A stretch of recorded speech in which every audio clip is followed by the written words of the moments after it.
everybody. Today is not only a great day, it's actually the 2nd of January when we record this. I hope everybody had a safe and wonderful New Year's and Christmas. We're ready for just an absolutely wonderful 2023. My name's Stu Turley, President and CEO of the Sandstone Group, and welcome to the Three Podcasters Walk Into a Bar. You ever had that uncle that just was really stupid? And I bet he might have been there at your family reunion when he goes, 3 people walk into a bar. That's what this is, except we talk all things energy. I got 2 of the greatest guys on the planet. We've got Rey Trevino, and RT is one of the top EMP guys I know. He is absolutely an industry leader, and he is the podcast host of the Crude Truth. RT, welcome. Oh, thank you, Stu, and Happy New Year to you guys, David, and I'm just glad to be back in the office after kind of doing a lot of work during this holiday season, so I can't complain. Fantastic. All right. Now, coming around the corner, the wondrous David Blackmon. Let's do a drum roll, just like what Chevy Chase does, Okay, we got David Blackmon. He is got his own Substack. He is a Forbes contributing author. He is on the Energy Transition Weekly update with 2 fabulous co-hosts, Armando and Irina. And if you can't watch, if you haven't missed that, or you missed out on big stuff if you missed that. And also the Energy Question. Both of the Energy Question and the Crude Truth are just absolutely doing fabulous. And so is mine, by the way, Energy Newsbeat. But anyway, let's turn that on over. And David, welcome. Hey, thanks for having me, man. This is a great day. We're supposed to be observing New Year's Day, I guess, but in fact, I'm so dumb, I went out and checked for the mail earlier today, so I didn't even realize that was going on. But here we are. Do not ever let RT know that. He will dog you for being stupid the rest of your life. Oh man, I still got the trash man. Still hasn't come to my house today. I'm wondering if mine's going to come or not. So, yeah, RT, you don't want to fall asleep next to the trash can. They may. No.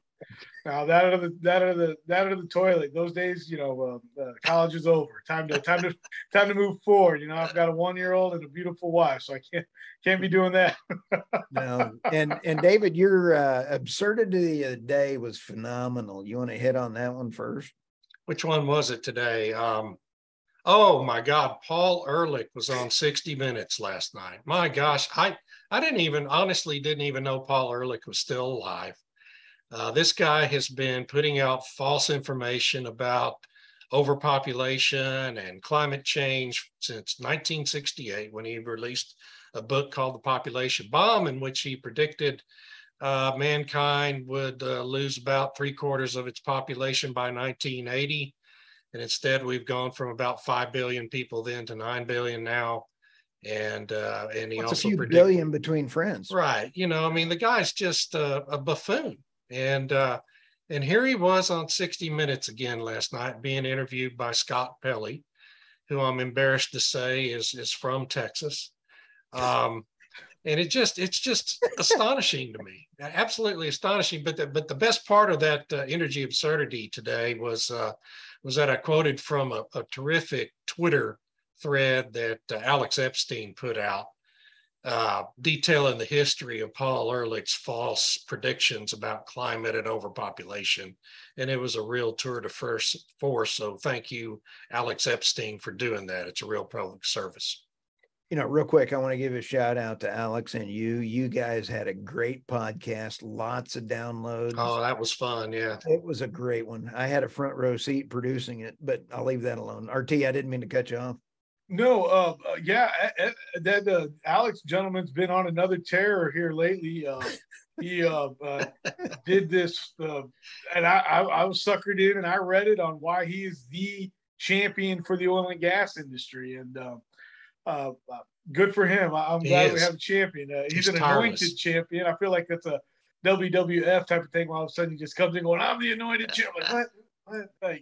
I love his tagline. I've got the pen. In fact, it's over on the other mic. I love fossil fuels. Yeah. And RT, I love exactly why he's different. And he's different because he's humanity first. Yeah. He doesn't care if it's nuclear, just like I've copied all of his stuff, just like I copy David, all of his, I just copy it. But that is so critical. I could care less if it's wind, solar, nuclear, gas. Turns out it's fossil fuels, the only one that's really on target for low cost power, and nuclear. Yeah. So, we just need energy that works, that's reliable, that's there, that's affordable. Whatever it is, that's what we need. And right now, what it is natural gas and oil. And until we have viable alternatives to those, we're stupid for discouraging their production and distribution like the current administration has been doing. Oh, absolutely. No, I enjoyed it. And he's a philosophizer, as a Zoolander would say. He's a philosophizer. And I don't know if anybody's ever seen that Ben Stiller movie, but and that's good. And we need deep thinkers. I mean, I truly mean this, and I put David with Daniel Yergin as some of the deepest thinkers that we have in this industry. And I really mean that. I'm not That's a bit of an overstatement, but thank you. I don't know, David. I think what you've been doing and for the last few years, really, we look at it, and I really hope other operators and more importantly, producers and investors in the oil and gas industry really read your stuff, look at charts, look at data from companies like Combo Curve, and can really understand what's going on to why oil and gas did so good in 2022. It's only going to go up in 2023, but it's because of all the deep thought and looking and understanding the knowledge that you and Daniel Yergin compile that really helps out this industry. So Alex Epstein is definitely on his way there as well. There's no end to this. So you bring up a great point, which is that the oil and gas industry did very well in 2022. And if you saw my Energy Absurdity from Friday, it was about a Reuters story, which implied that the oil and gas business in the United States had a bad year, the shale business, and that it was preparing for a pretty tough year in 2023. And that's just abject nonsense. It was the best performing sector in the whole stock market during 2022. And it's probably going to be again. Yeah, go ahead, Stu. Sorry. Sorry. I think the numbers were the dividends or the profit. I have to go look, but it was 60%. Yeah. And the rest of the market was 10% or less. Yeah. So let's see. As an investor, I want to invest in oil and gas at 60%. And this brings up a great point about the BlackRock issue. And there's some real problems on some of those things coming around the corner for BlackRock. Yeah, the ESG stuff. Yeah. Oh, yeah. They have tipped their hand as being stupid. Well, yeah, and they're getting punished for it by a bunch of different states now in the United States. And really, when you look at polling, which has a big impact, I know people discount it, but polling is important, and polling numbers for ESG and whether people approve of it or not have really collapsed over the last year and a half. And that's a big deal in our society, whether we like it or not. And it's because of the over excess that companies like BlackRock have engaged in denying capital for oil and gas projects and really attempting to hamper an industry that's the life's blood of our economy. World. Yeah, it's the lifeblood of the world. You're absolutely right. And the U.S. economy and the global economy. And yes, 2022 was great. I know that we did very well, and we're going to be aggressive this year. We're going to be the most aggressive we've ever been at Pecos Country Operating. We have a goal this year of drilling 10 wells this year. That is our goal. That'll be the most that we've ever drilled in 1 year as a small family company. So that's basically averaging a well every 6 weeks. And we really want to double down on $100 oil. I do really believe that based on what's going on around the world with China, with Ukraine, with the amount of oil that we've continued to withdraw out of our strategic reserve, that we will not only get to $100 oil, but David and Stu, I think David and Stu Dude. Drew. There it is. That's y'all's Hollywood name right there. Stu's new name is Dude. Yeah. Yeah. No, my middle name's Pid. So Stu Pid. My middle name's Pid. My parents were really mean. But no, I do think not only are we going to hit $100 oil, I think we're going to average $100 oil in 2023 because for the reasons that I stated, the global issues, the internal issues going on here in America. And I really think that's where we're going to be. So at Pecos, we're really, I don't want to say we're doubling down this year, but we are definitely looking like we're doubling down. I think the most wells we've ever drilled in a year was, well, actually, I do know. There's no thing. The most we've ever drilled in a year is 6. And so we're looking forward to really kind of coming on in 2023 and preparing because at some point, guys, oil will go back down. There's no ands, ifs, and buts about it. And by back down, I mean $40. But, I think Daniel Yergin, and I love it, he said the other day, I think also that we'll hit $100 oil. But then he goes, but we could see 70 as well. And I'm like, well, yeah, I know. It's like, so I like how he kind of covered his bases there. And so I guess we could see both. In the same year. We saw both this past year. So there's no reason why we can't in 2023 too, but the average could be 100 for sure. Yeah. And I wanted to also go with what's going on in Europe right now. That is also something, David, your article at Forbes.com talked about that. Excuse me. And it was one of your 8 predictions, I think, for 2023, if I'm correct.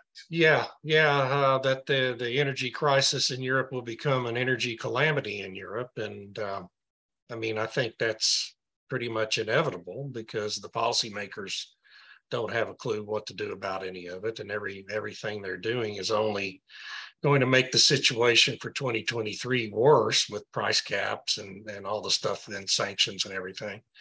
And as long as the Russia's war on Ukraine continues, there is little hope for anything to improve in Europe and a lot of momentum for things to become a lot worse during 2023, especially when it comes to natural gas supply. Because the dirty little secret about the Biden administration is that even though they've promised Europe that the United States would supply a lot of their natural gas needs with LNG, the Biden administration is continuing to refuse to permit pipelines and slow play permits for building new LNG infrastructure, these big projects that companies have on the books, to build new LNG export terminals keep getting delayed more and more as time goes on by the FERC and other Biden agencies. And, it's all a very cynical game that the administration is playing with Europe. And it just is basically ensuring that Europe's situation is only going to get worse this year. Yep. It is. And, I want to kind of jump off the energy. I got to go to something here real quick. And the bathroom? No. He'll be right back. 2 minutes. Well, I want to talk about war profiteering. And an idea came to my mind the other day that there's always somebody that gets rich during war. Mm-hmm. And the last administration, our president was already on paper a very wealthy man. And I find it interesting that we get a new administration. This man was only worth comparatively chump change compared to on paper, but he was still somehow worth millions. And he's been in a public service job for 50 years. Okay. And yet now all of a sudden we're at war. The last president didn't put us at war with anybody, was already a multi-billionaire on paper. And I just find that very fascinating that right now we've got a lot of money, $100 billion has gone to Ukraine. A lot of that money went back to FTX, which is turning into a sham. And so very interesting. I just wanted to bring that point up today as a random thing maybe for our listeners. That ain't random, Dave. That impacts energy directly. Sure now, it does. The fact that there's about 4 things that just happened on all of this, RT. You brought up a fabulous point. Didn't mean to compliment you, but too bad. That was a fabulous point. And that is the FTX debacle for every dollar they got an X number percent coming back to the big guy through this range. And there is now a trail back in there. It won't come out because of the news and everything else. I want an audit trail for every dollar that went up there. Here's a key thing that just came out over the weekend, and that was Zelensky is now asking not only to be admitted into NATO, we all know that that's what he wants, but the World Association, the World Economic Forum, he's applying to go Right. into that. Yeah. That and the UN are the most two corrupt organizations in the world with one demise, and that is global tyranny.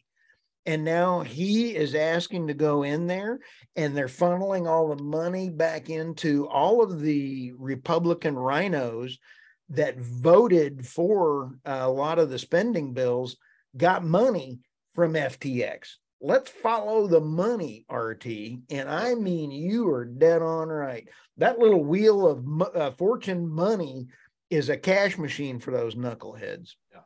For everyone who doesn't understand why that $111 billion number that the United States has sent to Ukraine is so outrageous, you need to understand that the entire defense budget for Russia is $65 billion in 2022. So we've sent Ukraine 40% more than the entire Russian military budget in less than a year to supposedly support their fighting a war against Russia. Where is all that money going? Guess what? It has to be going, a lot of it has to be going somewhere else. And because it's sure not all going into this war effort. The main cabinet members all now have vacation homes in Switzerland. That came out. Well, hell, I'd love to have a vacation home in Switzerland myself. Well, you know, that's where Nancy Pelosi's going to go hang out. But I thought she's going to go to Italy. No, she's going to Italy. She's got enough money to go to both. Well, I think her husband likes Italy more for personal reasons. Yeah, she wants to become the American ambassador to the Vatican. No, she does not, David. Does she really? Absolutely does. In fact, she thought that Biden was going to give her that job when he came in. And, you know, I mean, what a delightful position that'd be. I heard there's a different kind of hammer out there in the Roman Colosseum. You know, it's a whole specialized hammer. But, you know, we'll leave that alone, so to speak. But, you know, that kind of gets a little dirty. When you sit back and kind of look at all this, guys, corruption is despicable. The fact that the middle class is going to go away. The rich are going to get richer and the poor are going to get poorer. Buckle up, guys, and we'd better take care of our family, our friends, and our country. And we're going to be called to stand up for all of it. I want to stand up for those that cannot stand up for themselves, period. Yeah. I am not a happy camper when our politicians are not standing up for our U.S. citizens. Yeah. Why did we send all that billions to Ukraine? And we have the worst cities in the world. I believe Chicago had 780 deaths, murders, gunshots this past year. Yeah, and I think that was actually slightly down from what they had in 2021. I mean, it's completely out of control in Chicago. And every weekend's just a bloodbath up there. I don't get it. So anyway, people don't deserve it in the U.S. or anywhere in the world. Now, what's going to happen with energy? I was wrong this past year. I thought we were going to be at 120. I totally just shot myself in the foot, and the splatter got Michael. Well, it's hard. You know, it's hard to predict where the oil price is going to go. There's too many variables, and you know, we're all sitting here, and I agree, thinking, you know, it's going to hit 100 next year at some point, and could even average that across the year. But you know, if we end up having a major recession globally, we're certainly going to have a recession in Europe, and if that ends up becoming a global economic downturn, that, oil prices could drop down into the 50s and 60s too. I mean, there's all kinds of different scenarios, and it's just impossible. If anyone really knew where the oil price was going to be at any given time, those of us who knew that would be fabulously wealthy and wouldn't be recording podcasts. So here we are.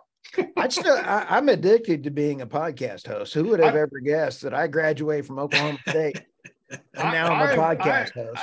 I'm headed that way. I think, inadvertently, David, you've got the great energy question. You've got the energy transition, and 3 podcasters walk into a bar. Stu, you've got the Energy Newsbeat podcast. You got the Energy Newsbeat daily stand-up, which is becoming addicting. Like I said, I've been doing so much work up in the Wichita Falls area the last few weeks that I think I've been texting both of y'all at like 6, 7 o'clock at night while I'm driving back going, hey, what about this? And because that's just what I've been doing. Well, and, RT, so you're that only one's one of kicking it 2 up. fans. So you guys are just, y'all are both addicted. I think, y'all are both addicted to the podcast, but people listen. Why? Because y'all have knowledge. And speaking of knowledge, Stu, I don't want to, with what you and your team over there, I know y'all aren't financial advisors by any means, right. But you guys have been looking at different oil and gas investments at your company over there. Is that correct? And what y'all are seeing, right? Oh, absolutely. Y'all have customers or clients or people come in or something. Is that right? Oh, that is correct, RT. That was a very cool question because we have fun. Investors come to us in a couple different ways, just asking about market information. And it's about alternative investments, RT. People are looking, going, holy cow, Batman, as David would say just a second ago, where's this recession going? And they're trying to hide their money. And just like BlackRock is losing all these investors, there is an ESG movement that people are wanting to jump into funds that actually are making money. And I'm going to put this to you, RT, and everybody else. I'll stand up with any of our great American oil and gas companies, companies, because we produce cleaner oil and gas and natural gas, cleaner than any other country in the world. And I'll stand up to it. I'd rather buy U.S. natural gas from the United States and get a return, because that keeps jobs in the U.S. It saves the ecological stuff. It is ESG. And if anybody wants to listen to this and go hogwash, I'll invite anybody with numbers to come on my podcast. And I know you guys will do the same thing. We want to have a discussion about any of what you just said. Investors want a return. They want ESG, and the best place to do it is for investing in not only the big oil, but actually the privately held oil and gas companies, because they are the backbone. 50% RT of our oil and gas comes from privately held. Absolutely, it does. And we're proud of that. That's one thing my father has always said. When I first met Dave, I told him since I said, man, we're going to continue to produce oil until we can't, because it is our American duty to do that. And I know I remember sitting down at lunch with David when I first had a great opportunity to meet him, and I told him that as well. And but anyway, we have to continue to produce and continue to help out the American economy the best way we can. And that for us is what we can do, because we are headed towards, as David said, some sort of a recession. Right. The housing market, I know in my neighborhood, we got houses that haven't sold, they're still on the market, and things were selling like hotcakes. Aren't you in that trailer house right outside of Fort Worth? It's actually the one that's right past Fort Worth, right there. If you go down 35 and then you see a couple of cardboard boxes, then that's where it's at, right past that. No, I'm sure you live in a mansion. Yeah, the housing market where I am was so hot the first 3 months of last year. I mean, it was just incredible. And houses would sell almost really before they were listed. Yeah. And now in my daughter's neighborhood, where, houses have been turning over in just a matter of days, there's one house that's been on the market now for over 2 months, which is almost unheard of. So it's really slowed down quite a bit over here in Mansfield. It really has. And I have a good friend that's in a realtor in the real estate industry, and he sold his house last year. Actually, I think about that same time frame, the first 3 months of the year.